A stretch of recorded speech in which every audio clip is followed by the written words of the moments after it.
ஒன்று ராஜாக்களின் புத்தகம் 19வது வசனம். மறுபடியும் சொல்லுகிறேன்.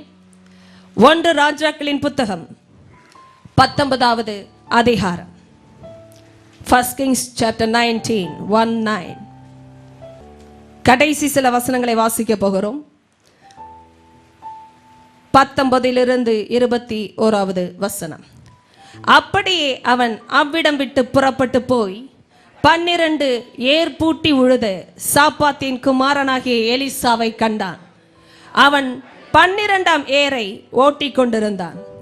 எலியா அவன் இருக்கும் இடமட்டும் போய் அவன் மேல் தன் சால்வையை போட்டான். அப்பொழுது அவன் மாடுகளை விட்டு எலியாவின் பிறகே ஓடி, நான் என் தகப்பனையும் என் தாயையும் முத்தம் செய்ய உத்தரவு கொடும், அதற்கு பின் உம்மை பின் தொடர்வேன் என்றான். அதற்கு அவன், போய் திரும்பி வா, நான் உனக்கு செய்ததை நினைத்துக்கொள் என்றான். அப்பொழுது அவன் இவனை விட்டு போய் ஓர் ஏர் மாடுகளை பிடித்து அடித்து ஏரின் மரமுட்டுகளால் அவைகளின் இறைச்சியை சமைத்து ஜனங்களுக்கு கொடுத்தான். அவர்கள் சாப்பிட்ட பிற்பாடு அவன் எழுந்து எலியாவுக்கு பின் சென்று அவனுக்கு ஊழியம் செய்தான். ஹல்லேலூயா. அமர்ந்து கொள்ளுங்கள். கர்த்தர் உங்களோடு தனிப்பட்ட விதத்தில் இடைபடும்படியான ஆயத்தத்தோடு நீங்கள் வந்திருக்கிறீர்கள் என்பதை இயேசுவின் நாமத்திலே நான் பிரகடனப்படுத்துகிறேன். ஆமென். இந்த நாளிலும் கர்த்தருடைய ஆவியானவர் நமக்கு தனிப்பட்ட நிலைமையில் சபையோடும் சபைகளோடும் ஊழியர்களோடும் இடைபடுகிறதான சத்தியம். எலியா எலிசாவை கண்டறிந்தது தேவனால் வந்தது. தேவனால் வந்த காரியம் எலியா எலிசாவை கண்டறிந்தது. எதற்காக கண்டறிந்தான் என்றால், தனக்கு பின்பாக ஏற்படுத்தப்பட போகிற தீர்க்கதரிசி எலிசா தான் என்பதை எலியா அறிந்திருக்கவே இல்லை. ஆனால் தேவாதி தேவன் எலியா தீர்க்கதரிசியின் இடத்தில் அழைத்து சொன்ன காரியம், உன் ஸ்தானத்திலே நீ எலிசாவை அபிஷேகம் பண்ணு. நன்றாய் கவனிங்கள் தேவ ஜனமே. எலியா எலிசாவை தேடி சென்றபோது ஆண்டவர் அவன் யார் என்பதையும் யாருடைய குமாரன் என்பதையும் விடத்தான் என்பதையும் தெளிவாய் குறிப்பிட்டு சொன்னார். தேவனால் முன்குறிக்கப்பட்ட ஒரு நபரை தேடி அபிஷேகம் வரும். தேவனுடைய மனுஷர்கள் வருவார்கள். தேவன் உங்களை அழைத்து வேறு பிரிக்கிற தேவன் என்றால், உங்களை தேடி வந்த தேவன் உங்களை தேடி அவருடைய ஸ்தானாபதிகளையும் அனுப்புகிறார். அப்படி அனுப்பப்பட்டபடியினால் தான் நாம் ரட்சிக்கப்பட்டோம். இன்று அபிஷேகம் பண்ணப்பட்டு தேவனுடைய சேனையில் இருக்கிறோம். ஹல்லேலூயா என்று சொல்லி பெற்றுக்கொள். நீங்கள் தேவனுடைய சேனையில் இருக்கிறதை அறியாத ஒரு விசுவாசி என்றால் உங்களுக்காக நான் பரிதாபப்படுகிறேன். தேவனால் அபிஷேகம் பண்ணப்பட்டவர்கள் என்றால் யார்? தேவனுக்காக ஊழியம் செய்பவர்கள். நீங்கள் எங்கே எப்படி எந்த ஸ்தானத்தில் ஊழியம் செய்வீர்கள் என்பதை பரலோகம் ஏற்கனவே தீர்மானித்திருக்கிறது. ஆனால் தீர்மானித்து அறிந்த தேவன் உங்களுக்கு சில வழிமுறைகளை வேதத்தின் அடிப்படையில் தெரிய பண்ணுகிறார். எப்படி நான் தேவனுக்காக எழும்ப முடியும், எப்படி நான் தேவனுக்காக ஊழியம் செய்ய முடியும், எப்படி கர்த்தர் என்னை அபிஷேகத்தில் பயன்படுத்த முடியும் என்ற யோசனைகளும் கேள்விகளும் உங்களுக்குள் இருக்கிறது என்றால், இந்த காலை வேளையில் தேவனுக்காக பிரித்தெடுக்கப்பட்ட மகளே மகனே, கர்த்தர் உங்களோடு தனிப்பட்ட விதத்தில் பேசுகிறார். நீங்கள் எந்த பின்னணியத்தில் இருந்தாலும், குடும்பத்தில் பிறந்திருந்தாலும், எப்பாஷைக்காரரோ எவ்விடத்தாரோ, யாருடைய பிள்ளையோ, கர்த்தர் எல்லாவற்றையும் அறிந்தவராகவே உங்களை பெயர் சொல்லி அழைக்கிறார். என்னை கவனிங்கள். எலியா என்ற தீர்க்கதரிசியின் காலகட்டம் முடிவடைய போகிற நேரம் அவனுக்கே தெரியாமல் இருந்தது. ஏனென்றால் அவன் போதும் கர்த்தாவே என் ஆத்துமாவை எடுத்துக்கொள்ளும் என்று தேவனிடத்தில் கோரி விண்ணப்பம் பண்ணின பொழுது தேவன் சொன்னார், நீ பிரயாணம் பண்ண வேண்டிய தூரம் வெகு தூரம். 2 விசை தூதனை அனுப்பி அப்பத்தையும் தண்ணீரையும் அவர் கொடுத்ததற்கு காரணம், அவன் அந்த அப்பத்தினால் பலப்பட்டு, அந்த போஜனத்தினால் பலப்பட்டு தேவனுடைய திட்டத்தை நிறைவேற்றி முடிக்க வேண்டும் என்பதற்காக அனுப்பினார். நாம் நினைக்கிற நேரத்தில் நாம் முடிய தேவன் விடுவது இல்லை. தேவன் ஆரம்பிக்கிறவர் என்றால் அவர் முடித்து காட்டுவார். ஹல்லேலூயா. அபிஷேகம் அவருடையது, ஆரம்பமும் அவருடையது, அந்த அபிஷேகத்தின் முடிவும் அவருடையது. தீர்மானங்கள் அவருடையது, தெரிய பண்ணினது அவருடையது, முடித்து காட்டுவதும் அவருடையது. தீர்வுகள் அவருடையது, தெளிவாக்குவதும் அவருடையது, தெரிய பண்ணுவதும் அவருடையது, முடித்து காட்டுவதும் அவருடையது. அப்படி என்றால் என்னுடைய பங்கு எங்கே வருகிறது? என்னுடைய பங்கு என்பது என்ன? தேவ பிள்ளையை ஊழியம் செய்ய ஆசைப்படலாம், ஆசை ஊழியத்தை செய்ய வைக்காது. தீர்மானங்கள் அவசியம். தீர்மானங்களை தெரியப்படுத்துவது தேவ வார்த்தை. ஆசைப்பட்டு ஊழியம் செய்ய முடியாது. தேவனை அறிவதினால் வருவதே ஊழியம். இன்றைக்கு கர்த்தர் சபைகளுக்கு சொல்லுகிற சத்தியம், ஊழியர்களை வேறு பிரிக்கிறார் என்றால் ஒவ்வொருவரையும் வேறு பிரிக்கிறார். ஹல்லேலூயா. நீங்கள் நினையாதிருங்கள், வயதிற்கேற்ப, பின்னணியத்திற்கு ஏற்ப, தகுதிக்கு ஏற்ப, திறமைக்கு ஏற்ப, ஜனத்திற்கு ஏற்ப, பலத்திற்கு ஏற்ப கர்த்தர் வேறு பிரிக்கிறார் என்று இல்லை. நீங்கள் வேறு பிரிக்கப்பட்டவர்கள் என்பதற்கு அடையாளமே நீங்கள் சபைக்கு உட்பட்டவர்களாய் இருப்பது. உலகத்தில் இருந்து வேறு பிரிக்கப்பட்டவர்கள் தான் சபைக்கு வருகிறார்கள். வசனத்தை அனுப்பி உங்களை வேறு பிரித்தபடினால்தான் சத்தியத்தை அனுப்புகிற இடத்தில் நீங்கள் நிலை நிற்கிறீர்கள். ஹல்லேலூயா என்று சந்தோஷமா பெற்று ஆக்டிவா லிசன் பண்ணுங்க. இணைந்து நீங்கள் ஆமென் என்று சொல்லுங்க. சத்தியத்திலிருந்து வந்தது என்றால் பெற்றுக்கொள்ளுங்க.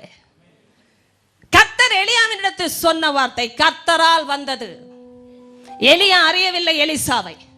என்னை கவனிக்கணும். உங்களை குறித்து யாருக்கும் தெரியாமல் இருக்கலாம். உங்கள் மேல் அதிகாரிகளுக்கு, போதகர்களுக்கு, உங்களை பெற்றெடுத்தவர்களுக்கு, உங்கள் அக்கம் பக்கத்து வீட்டுக்காரர்களுக்கு, உங்கள் உறவினர்களுக்கு, நண்பர்களுக்கு உங்களை குறித்து நான் தெரியாமல் இருக்கலாம் என்று சொல்லுகிறேன் என்றால் என்ன அர்த்தம்? தேவன் தெரிந்திருக்கிறபடி அவர்களுக்கு தெரியாமல் இருக்கலாம். அதுதான் உண்மை. ஆமென். தேவனுக்கு தெரிந்திருக்கிறபடி அவர்களுக்கு தெரியாமல் போகலாம். ஆனால் தேவன் உங்களை தெரிந்தெடுத்திருப்பார் என்றால் உங்களை தெரிந்தவராகவே தெரிந்தெடுத்திருக்கிறார். ஹல்லேலூயா. என்னை தெரிந்தே தெரிந்தெடுத்தார். தெரியாம தெரிந்தெடுக்கல. என் பிரச்சனை தெரியும், என் பலவீனமும் தெரியும், பலமும் தெரியும், என் பின்னணியும் தெரியும், என் பாஷையும் தெரியும். அதை தெரிந்தே தான் அவர் தெரிந்தெடுத்தார். உங்கள் பெயரை அவருக்கு தெரியும், உங்க அப்பா பெயரை அவருக்கு தெரியும். ஹல்லேலூயா என்று சொல்லுங்க. என் பெயராவது சொல்லிக் கொள்ளுகிற மாதிரி நான் மாற்றி அமைத்திருக்கிறேன். என் தகப்பன் பெயரை உச்சரிக்க கூட முடியாது, ரட்சிக்கப்படாத குடும்பத்தின் பெயர்கள். ஆனால் அப்பா பெயரும் அவருக்கு தெரியும். 19வது அதிகாரத்தில் ஆச்சரியமாய் கர்த்தர் சொல்லிக் கொடுத்த சில பின்னணியத்தின் குறிப்புகள் எலியாவினிடத்தில் சொன்னார். 16 பின்பு நன்றாய் கவனிங்க. எலியாவுக்கு கொடுக்கப்பட்ட 3 விதமான அசைன்மெண்ட்ஸ். அதை தமிழில் சொல்ல வேண்டும் என்றால் அவனுக்கென்று கொடுக்கப்பட்ட சில செய்து முடிக்க வேண்டிய காரியங்கள். பின்பு நிம்சியின் குமாரனாகிய யெகூவை இஸ்ரவேலின் மேல் ராஜாவாக அபிஷேகம் பண்ணி ஆபேல் மேகொலா ஊரானான சப்பாத்தின் குமாரனாகிய எலிசாவை உன் ஸ்தானத்திலே தீர்க்கதரிசியாக அபிஷேகம் பண்ணு. ஹல்லேலூயா. எலியாவின் ஸ்தானத்தை இன்னொரு மனுஷனுக்கு என்று தீர்மானித்தவர் தேவன். நன்றாய் கவனிங்க. ஒரு மனுஷனுடைய ஸ்தானத்தை இன்னொரு மனுஷன் ஆசைப்படலாம், அபகரிக்க முயற்சிக்கலாம். அதெல்லாம் உலகத்தின் வழக்கம் பேச்சு. ஆனால் தேவ ராஜ்யத்திலே கர்த்தர் வைக்கிற ஸ்தானத்தில் ஒரு மனுஷனை அவரே ஏற்படுத்துகிறார். நாம நம்மை ஏற்படுத்திக் கொள்ள முடியாது. தேவனால் வருகிற அமைப்பு. தேவ பிள்ளையே, உங்கள் காதுகள் இயேசுவின் நாமத்தில் திறக்கட்டும். இப்பொழுதே எந்த சூழ்நிலையிலும் திசை திருப்பப்பட இடம் கொடாதீங்க. ஏனென்றால் வசனம் வரும்பொழுது அது வெடிகுண்டை போல தேவனுடைய சமூகத்தில் இருந்து புறப்படுகிறது. ஒரு ஏவுகணை போல அது வான மண்டலங்களில் சிதறுகிறது. ஏன் தெரியுமா? சத்தியம் வரும்பொழுது சத்துரு நிற்க முடியாது. ஆமே. நீங்க சத்தியத்தை வாங்குகிற நபர் என்றால் சத்துரு சிதறடிக்கப்படுகிறார்.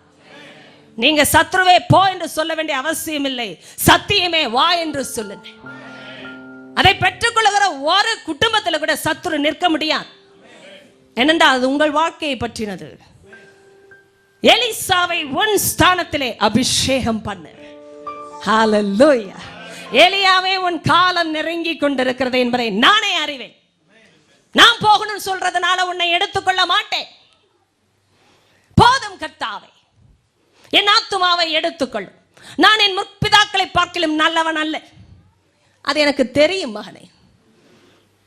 நீ நல்லவன் இல்லைன்னு எனக்கு தெரியும். எத்தனை பேருக்கு அது தெரியும்? நாம் சொல்லி அவருக்கு தெரிய வேண்டிய அவசியங்கள் இல்லை. நான் நல்லவள் அல்ல என்பது அவருக்கு தெரியும். ஆனால் அவர் நல்லவராகவே இருக்கிறார். அதுவும் அவருக்கே தெரியும். அழைத்தவர் தெரிந்தே அழைக்கிறார். எலியாவை, போ, இன்னானுடைய குமாரன் இவ்விடத்தான். எலியாவுக்கு தெரியாத இன்னொரு ரகசியம். ஊரை சொன்னார், பெயரை சொன்னார், அப்பாவின் பெயரையும் சொன்னார். ஆனால் எப்படியான வசதி படைத்த மனுஷன் என்று தெரியாது. போன இடத்தில் தான் தெரிந்தது. எலியா தூரத்தில் இருந்தே பார்க்கிறார். எத்தனை மாடுங்க? ஒரு மாடு இருந்தாலே ஒரு காருக்கு சமம். எத்தனை பேர் அது மாடுன்னு நினைக்கிறீங்க? மாடு மாடு இல்ல. ஒரு தடவை நான் சைக்கிள் ஓட்ட படித்த பொழுது ஒரு கிராமத்தில் பெரிய சைக்கிளை ஓட்ட முயற்சித்தேன். அதுல வர டர்ன் அடிக்கும் பொழுது ஒரு எரும மாடு வசதியாக படுக்குமே, உங்களுக்கு தான் தெரியுமே. அது அதனுடைய ஸ்தானம். பல மாடுகளில் ஒரு மாடாக அதுவும் வளைந்து படுத்திருந்தது. நான் என் சைக்கிளை வளைத்த பொழுது அதை முட்டிவிட்டேன். அதற்கு ஒன்றுமே தோன்றவில்லை. ஏதோ கொசு வந்து தட்டியது போல் என்னை அலட்சியமாக பார்த்தது. அந்த வேகத்தில் நான் விழுந்து போனேன். ஓடி வந்தார் அந்த சொந்தக்காரர். மாடு செத்தாலும் பரவாயில்ல அப்படின்னு சொன்னா நல்லா இருந்திருக்கும். நீ செத்தாலும் பரவாயில்ல, என் மாட்டுக்கு ஏதாவது ஆச்சினாரு நான் ஓட்டம் பிடித்தேன் பாருங்கள், ஒரு ஓட்டம். இது நம்முடைய சமுதாயம். நம்ம நினைக்கிறோம் நமக்காக விழுந்த ஆளுக்காக பரிதாபப்படுவார் என்று பார்த்தால் முட்டிய மாடு கவலைப்படாமல் உட்கார்ந்திருக்கிறது. நன்றாய் கவனிங்க, இது நம்முடைய சமுதாயத்தின் பேச்சல்லவா? ஏனென்றால் மாடு மாடு அல்ல, நம்முடைய காருக்கு சமம். இதுல ஒரு மாடு இருந்தா பரவாயில்ல. எலிசாவுக்கு எத்தனை மாடுகள் இருந்து தெரியுங்களா? அது என்ன பெயர் வைத்தார்? 12ஆம் ஏரை ஓட்டி கொண்டிருந்தான். அவனுக்கு எத்தனை ஏர் மாடுகள் தெரியுங்களா? 12 ஏர் பூட்டி உழுத. அதுதான் அப்பாவோட பெருமை. எத்தனை பேர் அப்பா பெருமை கேட்குறீங்க இங்கே? எலிசா பெருமை இல்லை, 12 ஏர் பூட்டி உழுத சாப்பாத்தின் குமாரனாகிய எலிசா. ஆமென். இதை சொல்லும் பொழுதே உங்களுக்கு ஒரு பெருமை இப்பொழுது வந்திருக்கும். ஆமாம் ஆமாம், எங்கள் அப்பாவும் அப்படிதான். சில பேருக்கு பெருமை இருக்கிறது போல் இப்பொழுது காட்டுவார்கள். எங்கள் அப்பாவை எனக்கு தெரியும், ஆனாலும் இருக்கிறது போல் தான் காட்டுறேன். ஆனால் ஒரு அப்பாவை பற்றி பெருமைப்படணும் என்றால் எல்லாருமே இங்கே பெருமைப்படலாம். பரலோக தகப்பனை பற்றி நினைக்கும் இருக்கிற பெருமை. கரங்களை சந்தோஷமா தட்டு. எங்க அப்பா, ஹல்லேலூயா. பரலோகத்தின் தகப்பன் பெருமை எடுக்கிற பிள்ளை நீங்கள். என் பிள்ளைன்னு அவர் சொல்லிக்கொள்ள வெட்கப்படவே இல்லை. ஆனா பிள்ளை எப்படிப்பட்ட பிள்ளை? ஒன்றுமில்லாத பிள்ளை, ஆளே இல்லை. அது ஒன்று ஆள் என்று சொல்லிக்கொள்ள முடிவதே இல்லை. ஆனாலும் ஆளுக்கு மேலாக அரசாளும் நபராக முன்குறித்த தகப்பன் பெருமையோடவே பார்க்கிறார். நீ என் பிள்ளை. என்ன கவனிங்க, 12 ஏர் பூட்டி உழுத சாப்பாத்தின் குமாரனாகிய எலிசாவை கண்டான். எலிசாவை பார்த்த விதமே எலியாவுக்கு இதுதான். 12 ஏர் பூட்டி உழுத சாப்பாத்தின் குமாரன். ஓ, வெறும் சாப்பாத்தின் குமாரன் என்றுதான் தேவன் எனக்கு அறிமுகப்படுத்தினார். 12 ஏரை சொல்லவில்லையே. எத்தனை பேருக்கு காதுகள் திறந்திருக்கிறது இயேசுவின் நாமத்தில்? அப்பா பெயருக்கு கொடுத்த முக்கியத்துவத்தை ஏருக்கு கொடுக்கவில்லை. ஹல்லேலூயா என்று சொல்லிவிடுங்கள். உங்க பெயருக்கு இருக்கிற முக்கியத்துவம் உங்க மாட்டுக்கு இல்ல. மாட்டுக்கு பெருமையே மனுஷனாலதான். சாப்பாத்தின் வீட்டில் இருந்தனாலதான் 12 ஏர் மாடுகளுக்கும் பெருமை. என்ன ஒரு கெப்பாசிட்டி! சாப்பாத்தின் வயல்ல நடக்கிறதுனா இந்த மாடுகளுக்கே ஒரு பெருமை தான். எந்த ஊர்லயும் வயல்ல இல்லாத விசேஷம் என்னென்ன 12 ஏர் மாடுகள் என்ற 24 மாடுகள். அடே அப்பா, 24 மாடு அவங்க வீட்டுல. கொஞ்சம் கற்பனை செய்யுங்க, ஒரு மாடு வச்சாலே நம்ம கதை தெரியும். சில நேரம் சொல்லிக் கொள்வோம் எல்லாம், மாடு ஆடு கோழி வாத்து எல்லாம் வச்சு வாடுங்க ஒரு வாழ்க்கை. வாழ்ந்து பார்த்தாதாங்க தெரியும், வாரி முடியாது. இதுல எங்க வாழறது? 24 மாடுகள் ஏர்பூட்டி ஒழுகிற நிலைமையில ஒரு சாப்பாத்து இருந்தார். அவ்வளவு சம்பத்து சாப்பாத்துக்கு. எலிசாவுக்கு இருந்த அந்த பண வசதி பின்னணியம் எலியாவுக்கு தெரியாது. அவர் புறப்பட்டு போய் அவ்விடம் மட்டும் போய் 12 ஏர்பூட்டி உழுத சாப்பாத்தின் குமாரனாகிய எலிசாவை கண்டான். பார்த்த உடனே ஒரு காரியம், நன்றாக கவனிக்கிறேன், முக்கியமான குறிப்புகள் உங்கள் ஆவில் இது சொருகுவதாக இயேசுவின் நாமத்தில். தேவன் ஒரு மனுஷனை முன் குறித்தவர் என்றால் அவன் பின்னணியும் தெரியும், தகப்பன் பெயரும் தெரியும், அவன் பெயரும் தெரியும். ஆனால் பண வசதியை, பக்க பலத்தை, மனுஷ பலத்தை, ஐஸ்வர்யத்தை, ஆஸ்தியை, மனுஷ ஞானத்தை ஒரு காலம் அவர் மேன்மைப்படுத்த இடம் கொடுக்க மாட்டார். அவர் முன் குறித்தது பணத்தை அல்ல, பலத்தை அல்ல, வசதியை அல்ல, ஆஸ்தியை அல்ல, உலக ஞானத்தை அல்ல, அவரால் வருகிற அறிவு என்ற ஐஸ்வர்யத்தை கொடுக்கும்படி தெரிந்தெடுத்த மனுஷன். அவர் முன் குறித்தது மனுஷனை.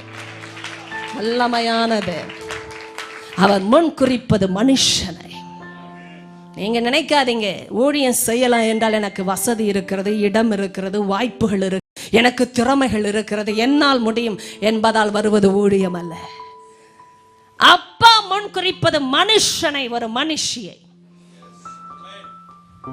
அதனால்தான் உனக்கு 12 ஏர்மாடு இருந்தாலும் இல்லாவிட்டாலும் நான் முன் குறித்தால் அழைக்கப்படுவாய், தெரிந்தெடுக்கப்படுவாய்.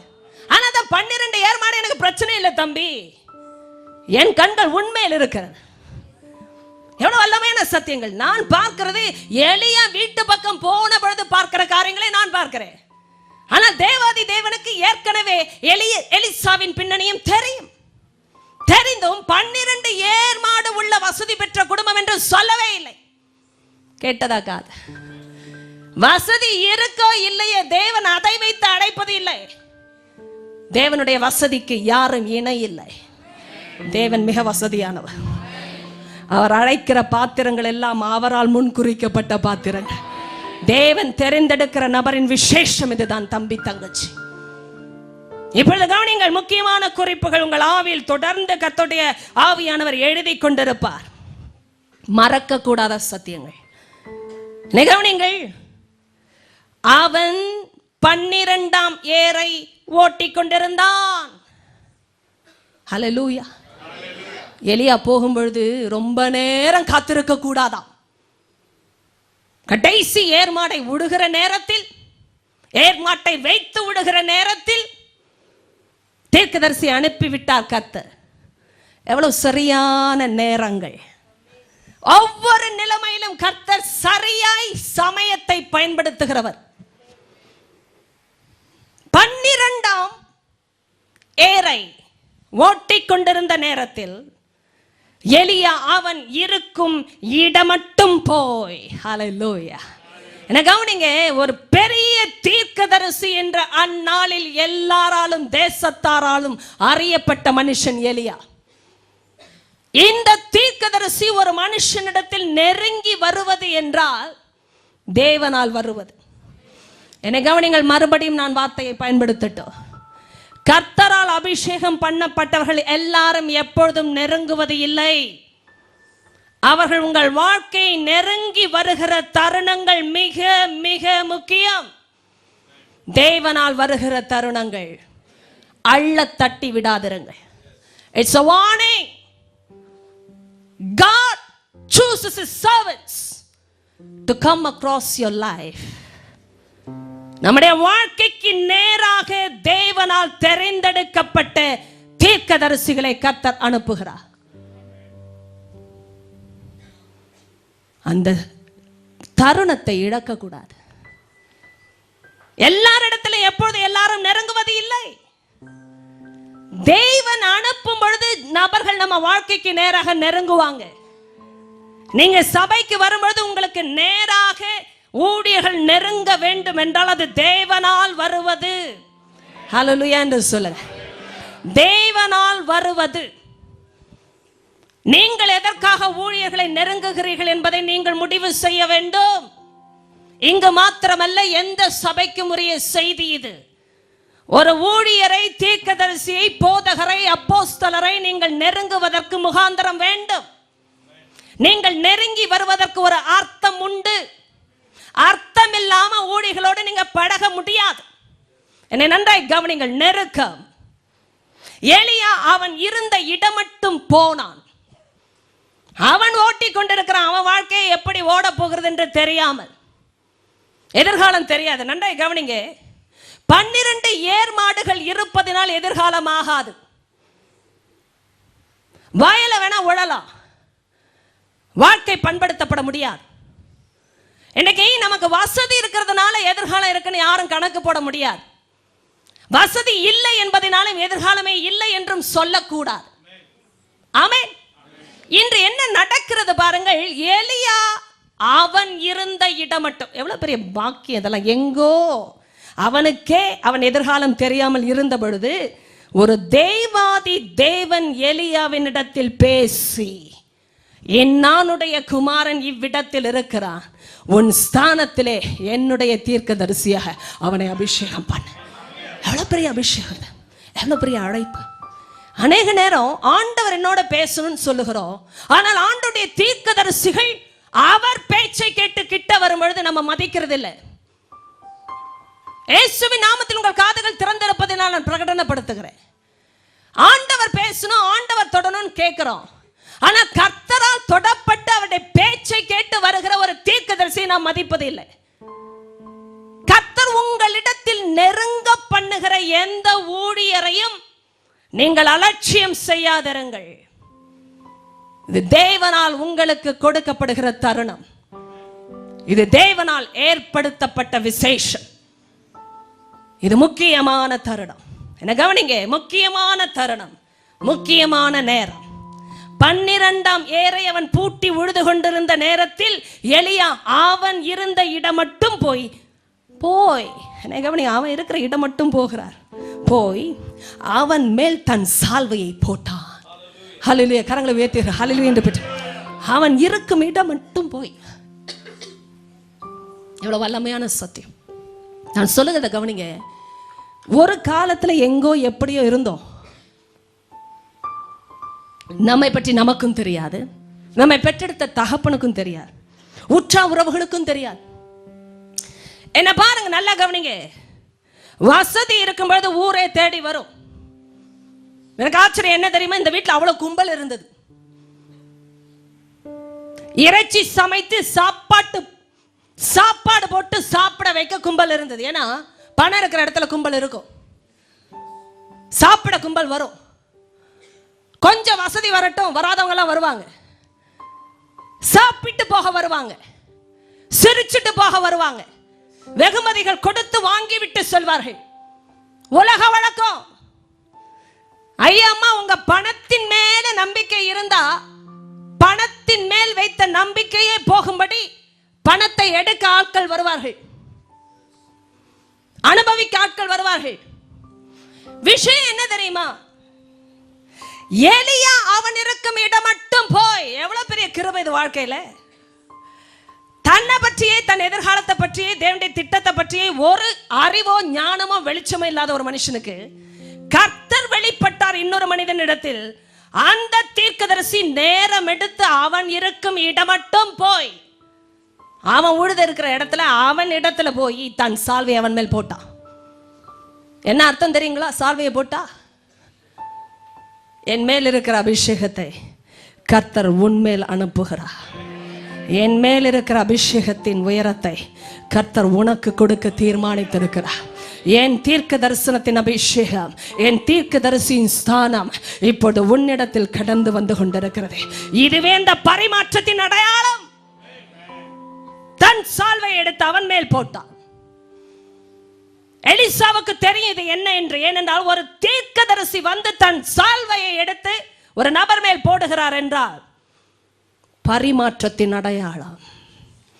நீங்க யார் இடத்தில் நெருங்குகிறீர்களோ அல்லது யாரை உங்களிடத்தில் நெருங்க அனுமதிக்கிறீர்களோ அதை பொறுத்தே பரிமாற்றம் நடைபெறும். நான் திரும்பவும் சொல்லுகிறேன், நீங்கள் யாரை உங்கள் வாழ்க்கையில் நெருங்க அனுமதிக்கிறீர்களோ அதை வைத்தே பரிமாற்றம் நடைபெறும். சும்மா வராது. என்ன கவனிங்க, சும்மா வராது. வீட்டுல உட்கார்ந்து எவ்வளவு ஜெபம் உபவாசம் பண்ணுங்க, கண்ணீர் சிந்துங்க. ஆனா உங்களிடத்தில் நெருங்கி வருகிற தீர்க்கதரிசி நீங்கள் நெருங்க அனுமதிக்கவில்லை என்றால் பரிமாற்றம் வராது. முக்கியமான சத்தியங்கள் சபைக்குரியது. தேவ பிள்ளையே, தவற விடாதிருங்கள். நம்ம லைஃப்ல நெருங்கி வரக்கூடிய நபர்கள் உண்டு. நான் ஆவிக்குரிய நிலைமையில பேசுகிறேன். நீங்க சபைக்கு வருகிறீர்களா, சபைக்கு தொடர்ந்து வருகிறீர்களா என்றே பேசவில்லை நான். நீங்க சபைக்கு வந்தாலும் எந்த ஆவிக்குரிய மனுஷி உங்களை நெருங்கி இருக்கிறார்கள்? இப்பொழுதே கேளுங்க கேள்வியை. எந்த தீர்க்க தரிசனத்தின் அபிஷேகம் பெற்றவங்களோடு நடந்து கொண்டிருக்கிறீர்கள்? நீங்க வீட்டில் ஜெபிப்பவரா, தொலைக்காட்சியிலே ஆண்டவருடைய நிகழ்ச்சியை பார்ப்பவரா என்றெல்லாம் நான் கேட்கவில்லை. இப்போதே ஒரு நிமிஷம் கண்களை மூடுங்க பாப்பா. இயேசுவின் அதிகாரமுள்ள நாமத்தில் போராடுகிற பலவானின் கிரியைகளை, கணனித்திரையின் ஆவிகளை இயேசுவின் நாமத்திலே நான் சபித்து கட்டி பாதாளத்திற்கு அனுப்புகிறேன். நம்முடைய ஜனங்களை நான் கட்டவிழ்க்கிறேன் அப்பா, இயேசுவின் நாமத்தில். பெற்றுக்கொள்ளுங்க. ஆமென் சொல்லுங்க. அவ்வளவுதான். எனக்கு தெரியும் சத்தியம் வந்தா சத்ருக்கு பிடிக்காது. நீங்க நினைக்கலாம் ஏதோ இயல்பா இருக்கு, கண் எடுக்கிறதால. இல்லை இல்லை, இப்பதான் இழுக்கும். எனக்கு நல்லா தெரியும். எவ்வளோ கஷ்டப்பட்டு ஆராதித்து விட்டு பந்தியில் இருந்து விட்டு கூட போகலாம். ஆனால் சத்தியத்தில் பங்கெடுக்கவில்லை என்றா, கர்த்தருடைய பந்தி என்பது உண்மையான பந்தி என்பதே அவருடைய சித்தத்திற்குள் வருகிற பந்தி. உங்கள் வாழ்க்கையை குறித்ததாக இருக்கிற பங்கு என்ற பந்தி. இதை கைவிடாதருங்க, விட்டு விடாதருங்க. அதான் சொன்னேன், நெருங்கி வரும் எல்லாமே வாழ்க்கையில பயன்படுத்திக் கொள்வது நம்முடைய விருப்பம். முயற்சி கிட்ட வர்றதே அறியணும். முதல்ல இவ்வளவு நேரம் நானே என் மாடுமாதானே இருந்தோம், நானே என் அப்பாவோட குடும்பமாய்த்தானே இருந்தோம். இதுவரைக்கும் எனக்கும் என் பணமும் என் வசதி என்றுதானே இருந்தோம். ஆனால் பக்கத்தில் வருகிற இந்த மனுஷன் இதுவரை என் குடும்பத்திலே சம்பந்தமே இல்லாத ஒரு மனுஷன். எத்தனை பேருக்கு அது புரியுது? இவர் தேசத்திற்கே தீர்க்கதரிசியாய் ஏற்படுத்தப்பட்டவர், ராஜாக்களுக்கே தீர்க்கதரிசி. என் குடும்பத்திலே இல்லாத ஒரு சொத்து இந்த மனுஷங்கிட்ட இருக்கு. 12 ஏர்மாடு வேணா என் அப்பா சாப்பாத்து கொடுக்கலாம், ஆனா பரலோகத்தின் அபிஷேகத்தை என் அப்பா கொடுக்க முடியாது. பரலோக தகப்பன் தான் தரம். கரங்களை தட்டி வேண்டும் என்று சொல்லி பெற்றுக்கொள். வெட்கப்படாதீங்க, வேண்டும் என்று சொல்லி பெற்றுக்கொள்ளுங்க இயேசுவின் நாமத்தில். ஹல்லேலூயா. என் குடும்பத்துக்கே சம்பந்தம் இல்லாத ஒரு மனுஷன் ஐயா. எத்தனை பேர் அப்படி சொல்ல முடியும் உங்க வாழ்க்கையில? எங்க அப்பா அம்மா, அங்கிள் ஆன்டி, கூட பிறந்த சகோதர சகோதரிகள் செய்ய முடியாத ஒரு பணியை இன்னொரு நபர் சம்பந்தம் இல்லாதவர் செய்தார். தேவனால் வந்தது. எத்தனை பேர் சொல்ல முடியும் பின்பாக திரும்பி? என் வாழ்க்கையில் அந்த நபர் எங்கிருந்தோ வந்தார், எந்த குடும்பத்திலிருந்தோ வந்தார், எந்த தேசத்திலிருந்தோ வந்தார், எந்த பட்டணத்திலிருந்தோ வந்தார். ஆனால் அவர் வந்த பிறகுதான் எனக்கு தெரிந்தது என் வாழ்க்கையின் மேல் வர வேண்டிய அபிஷேகத்தின் உயரம் என்ன, முக்கியம் என்ன, தீர்மானம் என்ன, திட்டம் என்ன. அதுதாங்க முக்கியம். அது முக்கியம். நீங்க நினைக்காதீங்க உங்க ஏர்மாடுகள் முக்கியம், உங்க குடும்ப பின்னணியை முக்கியம், பிறப்பிக்க பண்ணின தேவனை விட பெற்றெடுத்தவர் முக்கியம் என்றெல்லாம் நினைக்காதிருங்க. கர்த்தர் ஒரு ஆளை தீர்மானித்து அனுப்பின பொழுது சம்பந்தமில்லாத குடும்பத்திற்கே சம்பந்தமில்லாத ஒரு உறவு தேடி வந்து சால்வையை போட்டது. ஆச்சரியமான விஷயம். எலிசா உணர்ந்தான், இது சாத்தியமான காரியமே இல்லை. சால்வை ஒரு தீர்க்கதரிசியின் இடத்திலிருந்து என் மேல் போடப்படுகிறது என்றால் இது மனுஷனால் வருகிற சாத்திய கூறுகள் இல்லை, இது தேவாதி தேவனால் தீர்மானிக்கப்பட்டது. அதை புரிந்து கொண்டார் எலிசா. என்னை கவனிக்கணும், முக்கியமான குறிப்பு. அப்பொழுது 20வது வசனம், அவன் மாடுகளை விட்டு எலியாவின் பிறகே ஓடி. ஏனென்றால் முக்கியமான தருணம், முக்கியமான சமயம், முக்கியமான நபர். நான் என் தகப்பனையும் தாயை முத்தம் செய்ய உத்தரவு கொடும், அதற்கு பின் உம்மை பின்தொடர்வேன் என்றான். அதற்கு அவன், போய் திரும்பி வா. எத்தனை பேர் கேட்டீர்கள்? போய் திரும்பி வா, நான் உனக்கு செய்ததை நினைத்துக்கொள் என்றார். ஹல்லேலூயா. கரங்களை தட்டுங்க கொஞ்சம் சந்தோஷமா. ஆமென். நேரம் கடந்து கொண்டிருக்கு. அப்பா அம்மாவை பார்த்து முத்தம் செய்து விட்டு வர வேண்டும் என்று விரும்புகிறாய், போ. ஆனால் போய் திரும்பி வா, நான் உனக்கு செய்ததை நினைத்துக்கொள். நன்றாய் கவனிங்க, நன்றாய் கவனிங்க. என்ன கண்களை பாருங்க, அப்புறமா நீங்க எங்க வேண்டுமானாலும் பாருங்க. கர்த்தர் அவருடைய தாசர்களை கொண்டு செய்கிறதை நினைத்து கொள்ளுங்கள், மறவாதிருங்க. எத்தனை வருஷம் முன்பாக கூட நடந்திருக்கலாம், இந்த சபையில கூட நடக்கலாம். நாங்கள் இருப்போம், போய்விடுவோம், இன்னொரு போதகர் வருவார். ஆனா கவனிங்க நல்லா, கர்த்தர் அவருடைய தாசர்களை கொண்டு செய்கிறத மறந்துடாதீங்க. கர்த்தரே செய்தார் என்று சொல்லலாம் நீங்க சாட்சியில, ஆனால் கர்த்தர் பயன்படுத்தின பாத்திரங்கள் அவருடைய தாசர்கள். அவருடைய தாசர்கள் இல்லாம எதுவும் நடக்கல வாழ்க்கையில. நன்றாய் புரிந்து கொள்ளணும் நீங்க. நான் மகிமை கர்த்தருக்கு தான் கொடுப்பேன், ஆனா என்றைக்கு அந்த மகிமைக்கு என்று எத்தனமாக்கின பாத்திரங்களை நான் மறக்கல. கர்த்தருக்கு தான் மகிமை, ஆனால் அவர் மகிமைக்கென்று எத்தனமாக்கின பாத்திரங்களை, கிருபா பாத்திரங்களை நாங்கள் மறக்கவில்லை. வாழ்க்கையில முக்கியம் இதெல்லாம். உங்களுக்கு யாரை கொண்டு சுகம் வந்தது, யாரை கொண்டு தீர்க்க தரிசனம் வந்தது, யாரை கொண்டு விடுதலை வந்தது, யாரை கொண்டு கர்த்தர் சரியான நேரத்தில் இடைப்பட்டு தூக்கினா, தரிசனத்தை காட்டினா, முன்னேற பண்ணினா என்பதை மறவாதிருங்க. மிக முக்கிய குறிப்புகள் வாழ்க்கையில. நீங்க நினைக்கணும், நான் உனக்கு செய்ததை நினைத்துக்கொள். அபிஷேகத்தின் பரிமாற்றத்தை கொடுக்கிற ஆளெல்லாம் மறந்துடாதீங்க. எங்க வாழ்க்கையில சாப்பாடு போட்ட ஆளை மறக்காதீங்கன்னு சொல்லுவாங்க. அதான் உலக பேச்சை கேட்டே வளர்ந்த நமக்கு குழப்பம். உப்பிட்டவரை உள்ளளவும் நினையா. அதனாலதான் இப்ப உப்பே இல்லாம சாப்பிடுற நோய்கள்லாம் வந்துருச்சு. இப்ப யார நினைக்கிறது?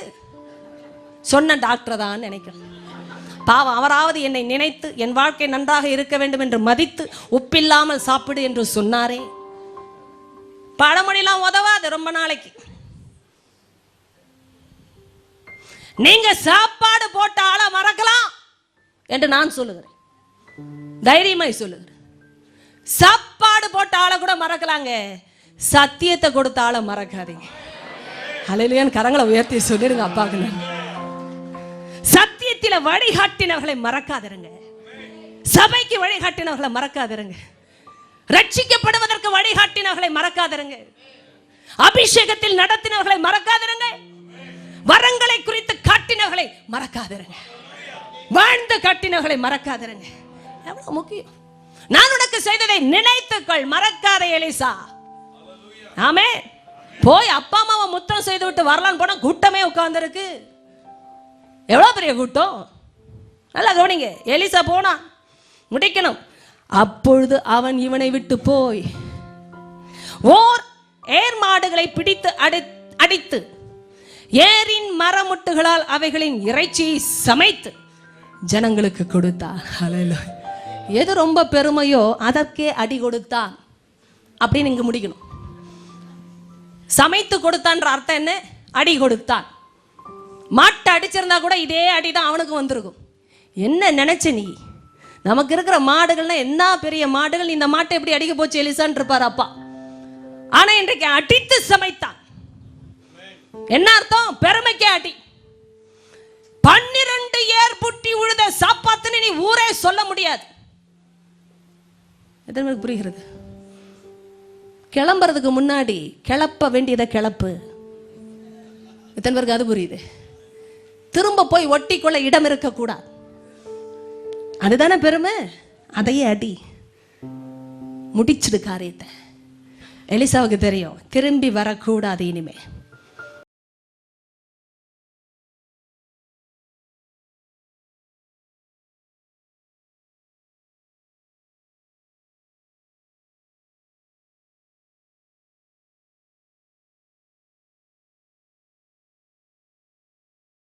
அபிஷேகத்தினால் வந்த பரிமாற்றம். கரங்களை தட்டி பெற்றுக்கொள் தேவ பிள்ளையே, இயேசுவின் நாமம். ஹல்லேலூயா. நல்லா கவனிங்க. ஊழியம் பண்ண வர வேண்டும் என்றால் பெருமையில வர முடியாது யாரும். குலப்பெருமையை, கோத்திரத்தை, பலத்தை, பக்க பலத்தை எல்லாம் பேசிக்கொண்டு ஊழியம் பண்ண தேவன் இடம் கொடுக்க மாட்டார். அழிய வேண்டியதெல்லாம் அழியணும். ஏன் தெரியுமா? வரப்போகிற மகிமையை புரிந்து கொண்டவர்கள் தான் பின்னணைத்தை கூட பெரிதென்று கருதவே மாட்டார்கள். எலிசாவுக்கு இந்த பெருமை ஒன்றுமில்லை என்ற முடிவுக்கு அவன் வந்தான்.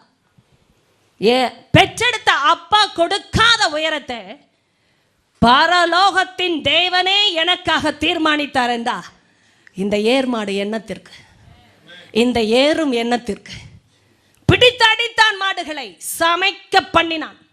என்ன கவனிங்க, இந்த ஏரின் மரமுட்டுகளால் அவைகளின் இறைச்சியை சமைத்து ஜனங்களுக்கு கொடுத்தான். அடே அப்பா, ஜனம்னா ஒரு தேசத்தின் ஜனத்தை வேணா சொல்லலாம். வீட்டிலே அவ்வளவு ஜனம். எத்தனை பேருக்கு ஜனம்? எங்க வீட்டு ஜனம் அப்படின்னு வாங்க. டே அப்பா சொல்லும் போதே இவங்களுக்கு இருக்கிற கணம். எங்க வீட்டு ஜனம். எத்தனை பேர் இங்கே பேசுவீங்க? நான் சொல்லல. எங்க வீட்டு ஜனம். ஐயா அம்மா, ஆண்டவரால் அனுப்பப்படுகிற தீர்க்கதரிசிக்கு முன்பாக உங்க ஜனம் ஒரு கணம் இல்லை. அதை எலிசா புரிந்து கொண்டான். எலியாவுக்கு முன்பாக, எலியாவின் இடத்திலிருந்து வந்த அபிஷேகத்திற்கு முன்பாக, தேவனால் கொடுக்கப்பட்ட அழைப்பிற்கு முன்பாக இது எம்மாத்திரம்.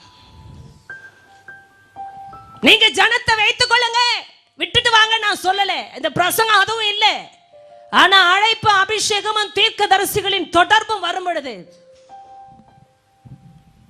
சத்தியத்தை விட்டுட்டு சாப்பாட்டை முக்கியமா நினைக்காதீங்க. அததான் சொல்றேன். அவன் சாப்பாடு கொடுத்தான். உனக்கு வேண்டியது சாப்பாடு, சாப்பிட்டு போயிடு. எனக்கு வேண்டியது சத்தியம். இவ்வளவு முக்கியமான முடிவுகள். சாப்பாடு தானப்பா வந்தேன், இறைச்சி சாப்பாடே போற. பார்த்தவங்க அதிர்ந்து விட்டாங்க. என்னப்பா வீட்டில் இருந்த ஏறையும் மாட்டையுமே காலி பண்ணிட்டானே தம்பி. ஆமாம்ப்பா, இதோட இது காலி.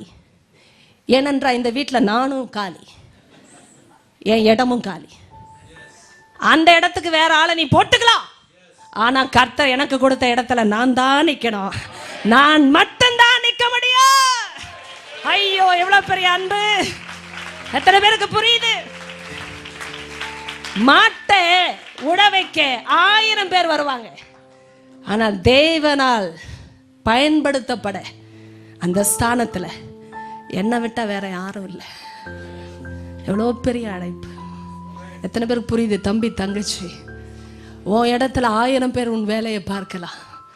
ஆனால் கர்த்தருடைய வேலையை பார்க்க உன்னிடத்தில் வேறு யாரும் இல்லை. உன்னுடைய ஸ்தானத்தில் வேறு எவருமே இல்லை.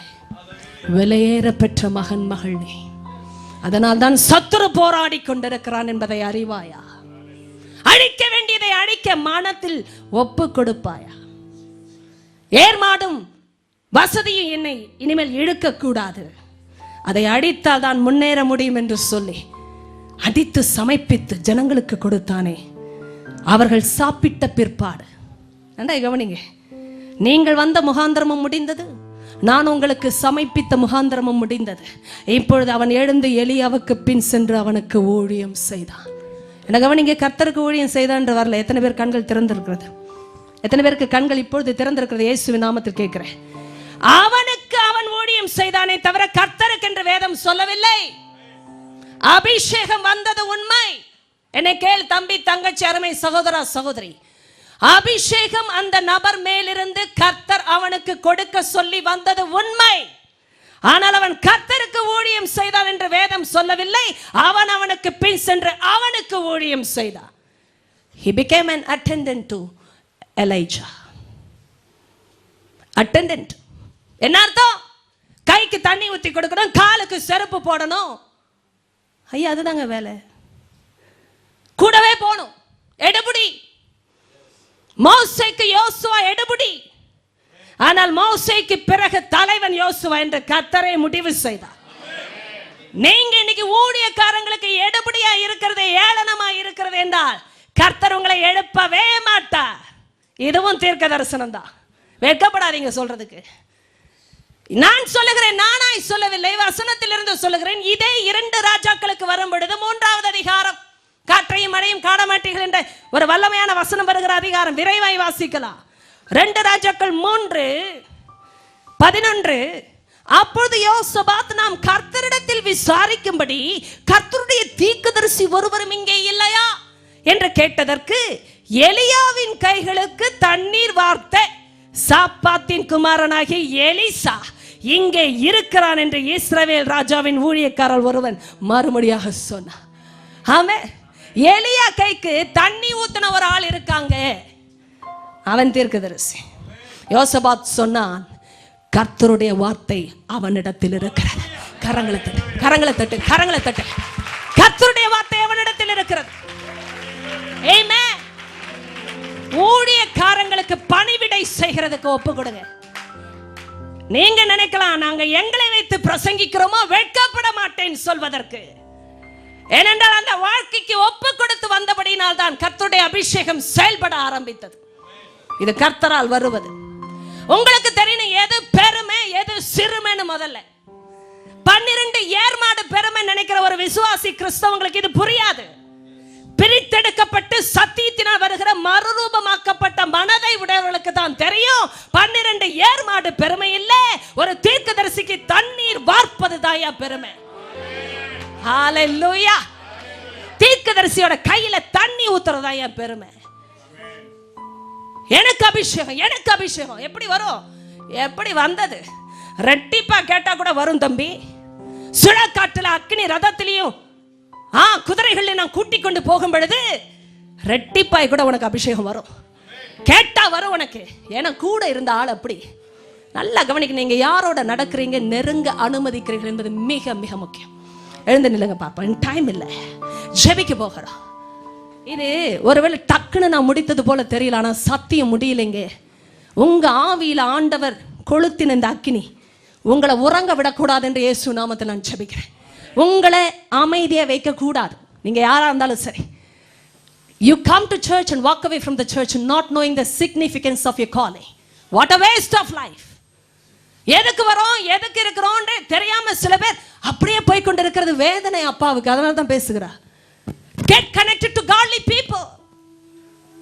தேவ பக்தியுள்ள மக்களோட இணைந்து கொள்ளுங்க. அவங்க காலுக்கு செருப்பா இருங்க. கர்த்தர் உங்க வாழ்க்கையில அவர் வைத்த திட்டத்தை நிறைவேற்றுவார். இது வேதத்தின் காரியம், மனுஷனுடைய பேச்சு இல்லை. அப்படியெல்லாம் தான் நாங்கள் பயிற்றுவிக்கப்பட ஒப்பு கொடுத்தோம், இன்னும் பயிற்றுவிக்கிறோம். ஏமே அப்படி நடந்தாதான் அபிஷேகம். அந்த தாழ்மை வேண்டும். யாருக்கு கீழே இருக்கிறீங்க என்பது முக்கியம். ஏமே ஹல்லேலூயா. இந்த பாடலை பாடும்போது அர்ப்பணிக்க போகிறோம். few minutesல ஜெபிக்க போகிறோம். அர்ப்பணிப்பாய் ஜெபம் பண்ணுங்க.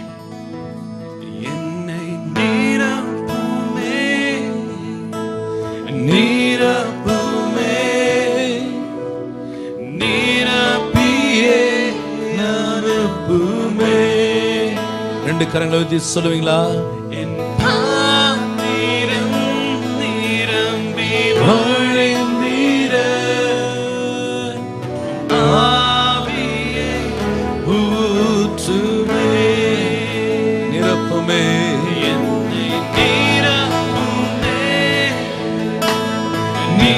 நிரப்புமே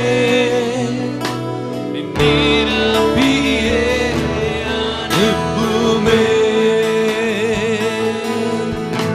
என் பாத்திரம் நிரம்பி வழிந்திட ஆவியை ஊற்றுமே நிரப்புமே நிரப்புமே சொல்லுங்க நிரப்புமே நிரப்பியே அனுப்புமே பாத்திரம் நிரம்பி வழிந்திட ஹல்லேலூயா நிரப்புமே நிரப்புமே நிரப்புமே நிரப்பியே அனுப்புமே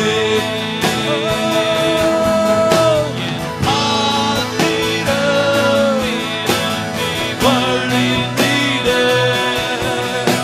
உம்மாவியை ரெண்டு கரங்களையும் எல்லாரும் வைத்து சொல்லுங்க ஓ நிரப்புமே கூப்பிடுதா பிள்ளையே அப்பா அபிஷேகத்தின் பரிமாற்றம் எனக்கு தேவை ஓ, என் பாத்திரம் நீ வழிந்திட மாவியை ஊற்றுமே.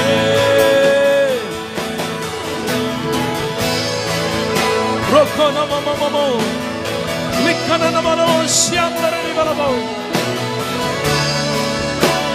அபிஷேகத்தின் பரிமாற்றம் இந்த காலத்தில் உனக்கு உண்டு.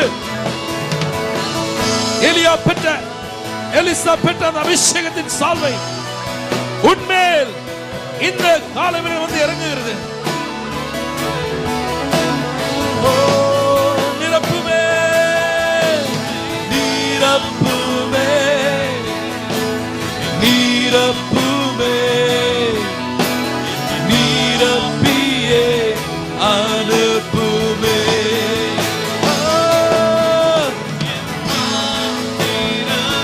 நிரம்பி வழிந்திட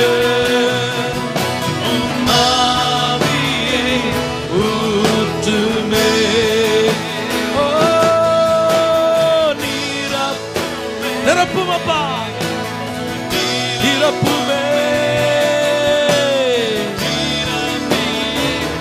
அனுப்புமே. என் பாத்திரம் பாத்திரம் வழிந்திட மாவியை ஊற்றுமே. அப்பா நிரப்புமே. ஓ, நிரப்பியே அனுப்புமே. வெக்கப்படாதீங்க. கரங்களை உயர்த்துங்க, கரங்களை உயர்த்துங்க. கை வழித்தாலும் பரவாயில்ல, உயர்த்துங்க. அப்பா, இன்னைக்கு அந்த சால்வை மேல உள்ளணும். இன்னைக்கு அந்த அபிஷேகத்தை பரிமாற்ற தேவை. அம்மா ஐயா கண்ணீரோட கேளுங்க. நிரப்புமே கேளுங்கம்மா. தம்பி தங்கச்சி, ஒரே ஒரு வாழ்க்கை, எனக்கு ஏற்பாடு வேணும், அபிஷேகம் வேணும். நிரப்புமே கண்ணீரோடு. அப்பா என் பாத்திரம் அபிஷேகம் இல்லாம நான் வாழக்கூடாது. ஓ, ஆவியை ஊற்றுமே. கூப்பிடு கூப்பிடு. நெய் நிரப்புமே இயேசுவே. இறங்கட்டும் அந்த வல்லமை. எஸ், நிரப்பியே அனுப்புமே என் பாத்திரம் நிரம்பி வழிந்திட மாவியே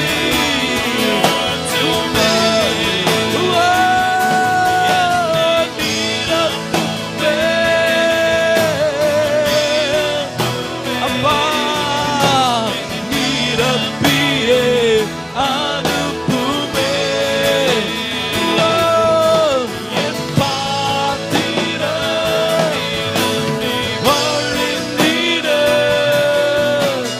மாவியை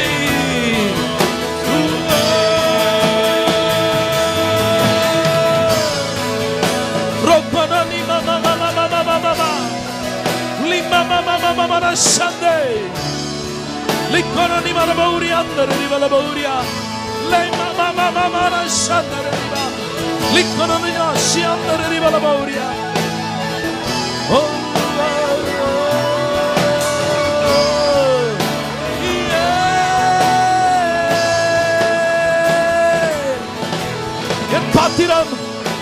என் பாத்திரம் நிரம்பி வழிந்திட உம் ஆவியை உம் அபிஷேகத்தை உம் அக்கினியை ஊற்றுமே.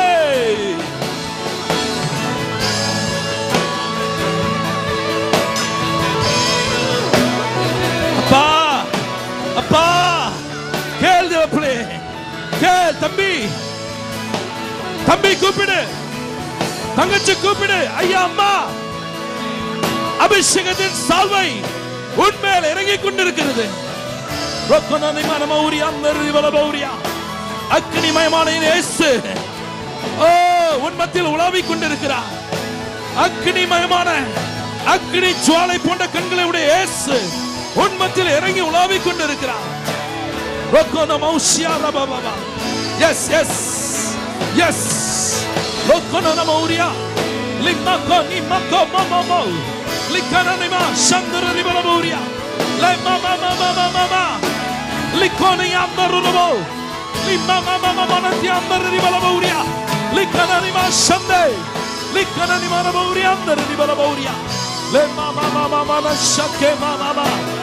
அபிஷேகத்தின் பரிமாற்றங்கள், அபிஷேகத்தின் பரிமாற்றங்கள் இயேசுவின் நாமத்தில் இப்பொழுது அபிஷேகத்தின் பரிமாற்றங்கள், அபிஷேகத்தின் பரிமாற்றங்கள்.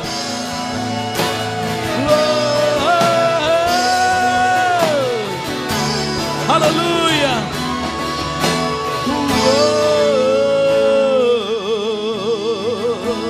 கரங்களை உயர்த்தி சொல்லுங்க அப்பா. Yes. என் குடும்பம் தர முடியாத உயரத்து.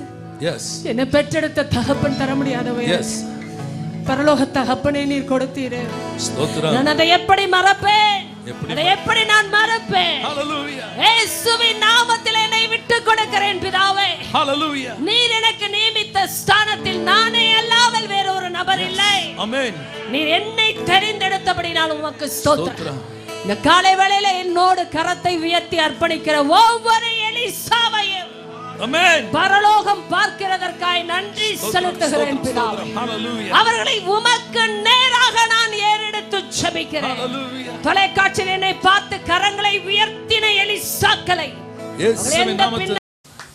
இயேசுவின் ஜீவனுள்ள நாமத்தில் உம்முடைய ஜாதியாகிய பரிசுத்த ஜாதியாகிய இந்த ஜனத்தை தேவனுடைய துதியை சொல்லி வருகிற இந்த கோத்திரத்தை இயேசுவின் ஜீவனுள்ள நாமத்திலே நான் ஆசீர்வதிக்கிறேன்.